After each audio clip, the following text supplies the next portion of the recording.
দোকানে গেছি, আমাকে বলছে যে তোর হাত পা ভালো, তোকে আমি চিনি। আমার বাড়ি হলে সারেকান্দি রামচন্দ্রপুরতে। আমাকে আমার কাছে কিভাবে চিনি? তুমি গরিব মানুষ না, তুমি তো এরকম আল্লাহ প্রতিবন্ধী বানাইছে। আমি আমি আমি আপনার জন্মগত ভাবে মা বাবা না, আমাকে আমাকে ফুকুনে পালছে। আমি একটা দোকানে গেছি, তোমার আমি একটা দোকানে গেছি, হাত ধরে তো কয় তোমার হাত পা মোচড় দিছে, দিয়ে কয় তুমি ভালো মানুষ।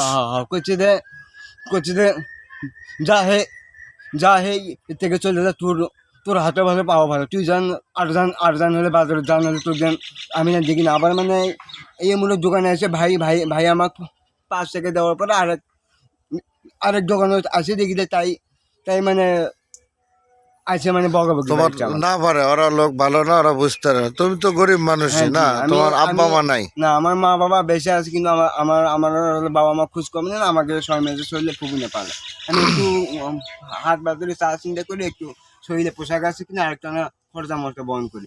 সে মানে আমি আমি বেশ কিছুদিন আগেও আসছিলাম, সে মানে হলে এরকম আচরণ করছে তোমার সাথে?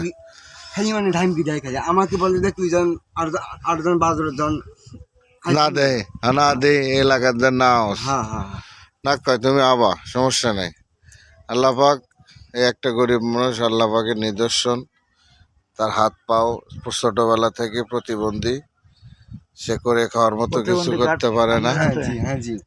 আমার তো প্রতিবন্ধী ভাই, ভাই ঠিক আছে, তুমি বড় তুমি এমনি করবা, যাই যা কয় ঠিক আছে।